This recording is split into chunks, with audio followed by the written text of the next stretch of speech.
Charlie.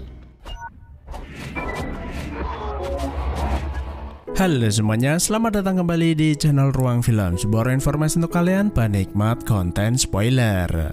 Oke, kali ini kita akan melanjutkan serial Chucky episode ke-6. Gak pakai lama, mari kita langsung masuk aja ke alur cerita filmnya. Di awal film, kita diperlihatkan dua sosok orang yang sangat kita kenal, yaitu Andy Barclay dan Kyle. Mereka berdua adalah anak-anak yang pernah diteror Chucky di film Child's Play yang kedua, sebelum akhirnya mereka kembali di film Cult of Chucky 2017. I hate you. Hi, I'm Tommy. Hari itu mereka berdua mendatangi rumah sebuah keluarga menyamar sebagai petugas sensus. Andy dan Kyle mulai bertanya berapa anggota keluarga mereka, apakah belakangan ini sering terjadi peristiwa misterius. Mereka pun mengatakan tidak, selama ini di rumah mereka tidak pernah ada kejadian aneh. Lalu apakah putri mereka memiliki boneka? Keluarga itu pun menjadi heran, sebenarnya jenis sensus apa yang mereka lakukan. Kyle menjelaskan bahwa mereka mencoba melakukan sebuah metode baru untuk lebih dekat dengan anak-anak. Seolah-olah mereka dilibatkan dalam kegiatan sensus. Mereka pun mengerti, kemudian meminta Becky mengambil boneka miliknya. Becky kemudian mulai memperkenalkan satu persatu, namun ternyata Becky lupa membawa boneka favoritnya, yaitu Charlie. Dan ternyata Charlie adalah sebuah boneka good guy. Sebelumnya di film Cult of Chucky, Nika pernah berusaha meyakinkan kepada orang-orang bahwa Chucky adalah boneka hidup. Kemudian Dr. Foley yang merawatnya membakar jari boneka itu untuk membuktikan apakah boneka itu akan merasa kesakitan. Dari situlah boneka itu mendapatkan luka bakar. Hi, I'm Charlie. Boneka milik Becky memperkenalkan diri, namun saat mengucapkan namanya sepertinya ia ragu-ragu. Andy langsung menatapnya dengan tajam dan yakin kalau boneka tersebut berisi jiwa Charles. You made me do this. Chucky sangat mengenal Andy dan merasa bahwa rahasianya tetap akan terbongkar. Karena itu Chucky mengeluarkan pisaunya dan mengancam akan melukai Becky. Tanpa basa-basi, Andy langsung mengeluarkan pistolnya dan menembak boneka tersebut. Mereka berdua langsung menghabisi boneka psikopat itu hingga tak bernyawa. Chucky yang dibunuh Andy ini adalah Chucky yang sebelumnya memindahkan jiwanya ke dalam tubuh Nika sebelum akhirnya boneka itu dibangkitkan kembali. Setelah itu mereka berdua pergi dari sana. Kemudian di perjalanan Kyle bertanya apakah keluarga tersebut akan membocorkan bahwa boneka hidup Chucky benar-benar nyata. Andy mengatakan tidak karena seperti yang mereka alami tidak akan ada satupun orang percaya. Lalu bagaimana dengan Chucky yang ada di rumah Andy? Saat ia datang ke rumahnya, Kyle melihat Chucky berada di sana terikat sebuah rantai dan tinggal kepala. Kenapa tidak membunuhnya saja dan membiarkannya tetap hidup selama 4 tahun belakangan ini? Alasan Andy menyimpannya adalah untuk mencari rahasia Chucky. Andy menyiksanya perlahan-lahan dan Chucky mulai membocorkan rahasianya. Dari situlah ia mengetahui kalau Chucky telah membagi jiwanya menjadi beberapa bagian. Namun satu jiwa terakhir yang harus mereka temukan tidak masuk ke dalam tubuh boneka, melainkan seorang manusia. Scene kemudian berpindah ke sekolah. Seperti biasa Miss F mengajar mereka. Lalu ada seseorang mengetuk pintu kelas yang ternyata adalah detektif Evans bersama beberapa polisi. Mereka akan melakukan penahanan terhadap Miss F karena mereka menemukan beberapa petunjuk dan bukti kalau Miss F adalah orang yang membunuh Oliver dan kepala sekolah. Gak tanggung-tanggung, polisi yang tewas di rumah sakit juga dituduhkan kepadanya. Devon menghampiri ibunya dan mengatakan kalau Miss F bukanlah pelakunya. Lexi juga berusaha meyakinkannya, namun detektif tidak peduli dan tetap akan membawa Miss F ke kantor polisi. Tidak ada yang bisa mereka bertiga lakukan, meskipun mereka telah menghancurkan Chucky, nyatanya pembunuhan masih saja terjadi. Yang artinya Chucky masih hidup dan berkeliaran di luar sana. It's gotta be Tommy. Lexi curiga apakah mungkin boneka Tommy yang melakukannya karena boneka itu tiba-tiba menghilang entah kemana. Devon kemudian memiliki sebuah ide, mereka harus menghubungi seseorang bernama Andy Barclay. Menurut beberapa artikel yang ia baca, Andy dulunya adalah anak kecil yang selalu mengatakan kalau Chucky adalah boneka pembunuh. Semua yang berkaitan dengan Charles selalu mengarah ke Andy Barclay. Tidak ada jalan lain, mereka pun harus mencobanya. Lalu Lexi meminta mereka berdua datang ke rumahnya setelah pulang sekolah. Kemudian di sebuah hotel di mana Tiffany dan Chucky Nika berada sedang mencoba memasukkan lelaki yang mereka bunuh ke dalam sebuah koper. Koper itu nggak muat, lalu Chucky Nika menyarankan agar Tiffany memotongnya terlebih dahulu. Namun Chucky tidak berniat membantunya dan hanya mengolok-olok Tiffany. Karena kesal, Tiffany mengambil pisaunya, memotong tangan pria yang ada di dalam koper dengan kasar lalu pergi keluar. Cipratan darah lelaki itu mengenai wajah Chucky dan lagi-lagi ia terjatuh. Sepertinya setiap melihat atau terkena cipratan darah, jiwa Nika menguasai tubuhnya kembali. Scene kemudian berpindah ke tahun 87. Terlihat Charles dan Tiffany hendak membeli sebuah mobil klasik. Mereka tertarik dan Tiffany memutuskan membelinya. Namun tentu saja mereka tidak akan benar-benar membayar. Mereka berdua malah membunuh pria malang itu kemudian mengambil mobilnya. Setelah itu mereka berdua meninggalkan kota Hackensack. Scene kemudian berpindah kembali ke masa sekarang. Bri yang sebelumnya sudah berkonsultasi dengan dokter psikiaternya memutuskan memberitahu Logan akan penyakitnya. Ia berkata bahwa dirinya memiliki kanker stadium 4 dan mungkin saja hidupnya tidak akan lama. Logan tentu saja sangat terpukul mengapa Bri tidak memberitahunya selama ini. Bri juga memberitahu Junior dan tanpa sengaja Jack ikut mendengarnya. Tentu saja sebuah hal yang menyakitkan jika mengetahui keluarga yang dicintai mengidap sebuah penyakit mematikan. Sementara itu Nika yang udah sadar mencoba berpura-pura menjadi Chucky di hadapan Tiffany. Namun Tiffany merasa sikap Chucky berbeda dan mulai bertanya beberapa hal yang mereka alami selama ini. Hello, Nika. Tiffany yang sangat mengenal Chucky pun langsung menyadari kalau perempuan di depannya adalah Nika. Ia sudah curiga sejak Nika sering menggigit kukunya, kebiasaan yang tidak pernah dilakukan Chucky. Bahkan diam-diam Tiffany menusuk pahanya dan Nika tidak merasakan apapun. Ya karena kakinya memang lumpuh. Namun di luar dugaan Tiffany tidak terlalu mempermasalahkan Nika. Tiffany merasa saat berduaan dengannya yang ia rasakan bukanlah bersama Chucky melainkan bersama Nika. Bahkan ia merasa nyaman jika bersama dengannya. Tiffany kemudian memberitahu kalau diam-diam ia telah membeli sebuah rumah di Hackensack. Rumah itu adalah kejutan yang sudah ia persiapkan sebelumnya. Namun sebelum pergi ke sana, Tiffany memukul Nika sampai pingsan agar tidak membuatnya repot sepanjang perjalanan. Setelah pulang dari sekolah, Devon dan Jack berkumpul di rumah Lexi. Mereka mencoba mencari di sosial media namun tidak menemukan nama Andy Barclay. Devon kemudian ingat sebuah berita tentang Andy. Sekitar 2 minggu yang lalu ada seorang pasien kekerasan kabur dari Harrogate, sebuah rumah sakit jiwa di Rhode Island. Andy saat itu memang sengaja memukul petugas agar ia bisa masuk ke dalam rumah sakit tersebut.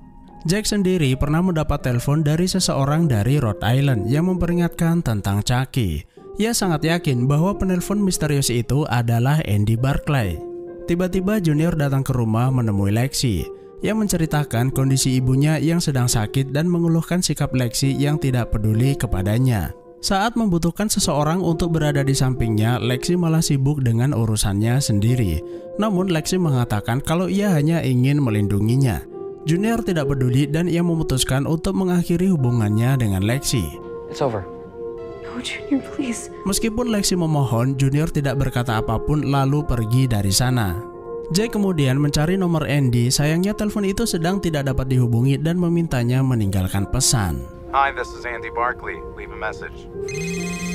Gak lama kemudian dering telepon berbunyi yang ternyata adalah dari Andy Barclay. Jake Wheeler. Tanpa basa-basi, Andy langsung menyebut nama Jack dan mengatakan betapa beruntungnya ia karena masih hidup setelah mengetahui Chucky sampai saat ini. Andy kemudian bertanya apakah Chucky datang bersama seorang atau 2 wanita.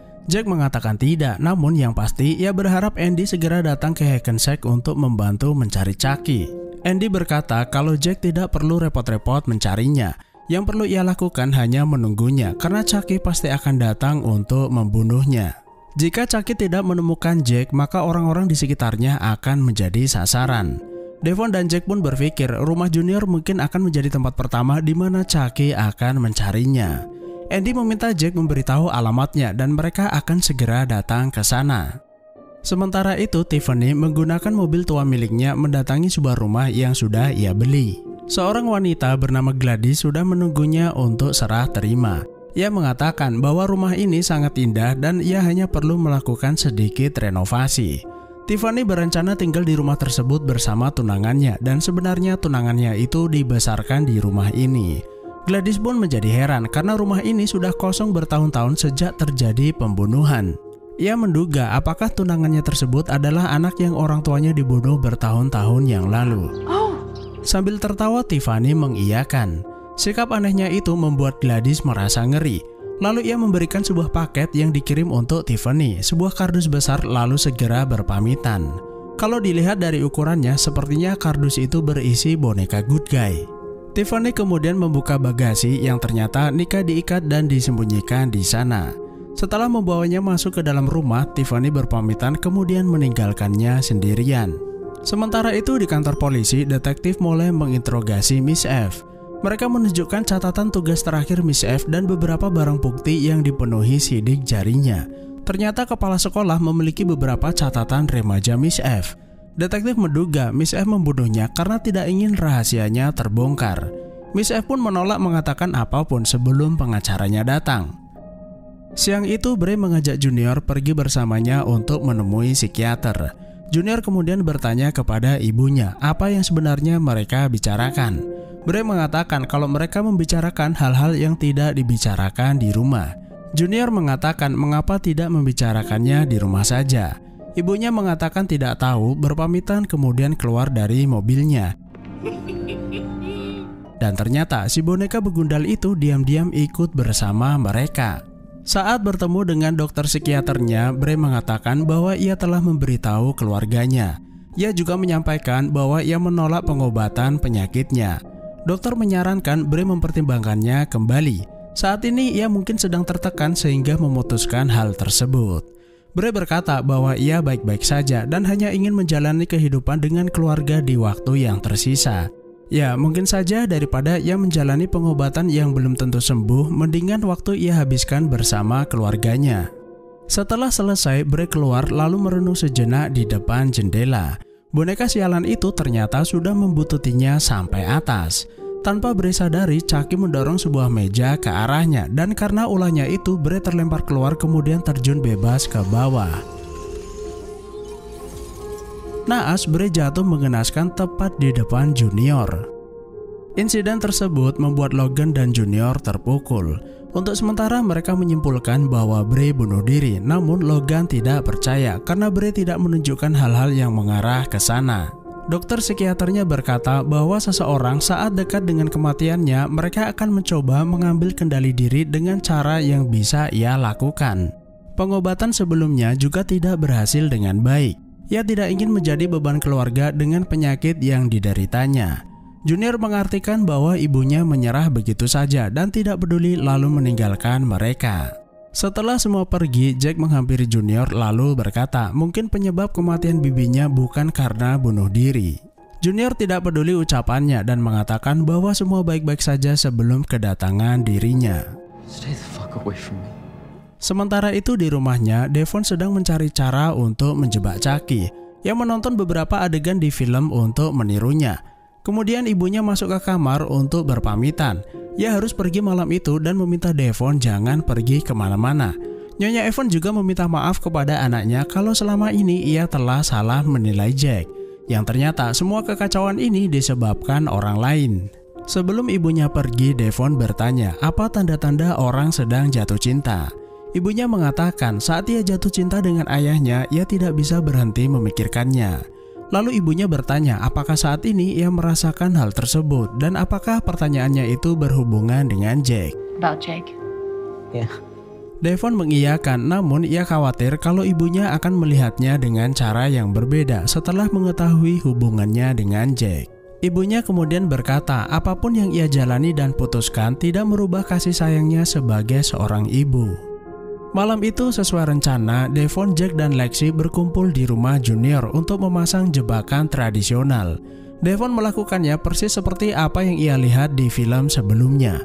Alarm yang terpasang di rumah sengaja mereka matikan karena bisa saja mengundang polisi yang bisa mengacaukan rencana mereka. Junior dan Logan saat ini juga sedang berada di rumah duka sehingga tidak ada yang mengganggu rencana mereka. Lexi kemudian naik ke atas untuk memantau kedatangan Chucky. Sementara itu Devon dan Jack menunggu di bawah. Tiba-tiba ibunya menelpon, namun Devon mengabaikannya. Gak lama kemudian boneka penanda jebakan mereka bergerak. Mereka berdua yakin kalau Chucky berhasil masuk ke dalam rumah. Setelah mencari sumber suara, sepertinya Chucky masuk melalui cerobong asap. Mereka melihat jejak kaki kecil di sana lalu berpencar untuk mencarinya. Ternyata boneka sialan itu sudah berada di lantai 2 tanpa mereka ketahui. Chucky mengalihkan perhatian Jack dengan menyalakan kompor di dapur. Sementara itu Chucky diam-diam mendekati Lexi. Listrik di rumah tiba-tiba padam mengagetkan mereka. Jack dan Devon mengkhawatirkan keadaan Lexi kemudian naik ke atas. Beberapa saat setelah listrik padam, Lexi dikagetkan kedatangan Chucky. But I'll let you go on one condition. Chucky berkata kalau ia menginginkan Lexi membunuh Jack.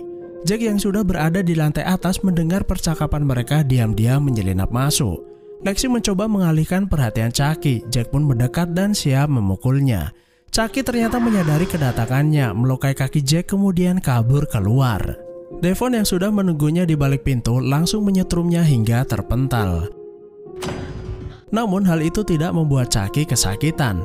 Ia mengacungkan pisaunya mengancam Devon lalu kabur dari sana. Devon, are you here? Tanpa mereka duga, Nyonya Evans datang ke rumah tersebut. Mungkin aja saat ibunya menelpon ia sudah pulang ke rumah namun tidak menemukan Devon lalu pergi mencarinya. Tiba-tiba Chucky dari belakang menyerang Detektif Evans. Perbuatannya itu membuatnya kaget lalu tergelincir ke bawah. Malang baginya lehernya patah dan Nyonya Evans pun tewas seketika. Episode ke-6 ini menunjukkan bahwa Chucky benar-benar psikopat yang gak pilih-pilih korbannya. Dimulai dari orang tua Junior dan kini Detektif Evans. Lalu apa yang harus mereka lakukan? Pembunuhan itu terjadi di rumah Junior. Tentunya mereka bertiga bisa disangka melakukan pembunuhan.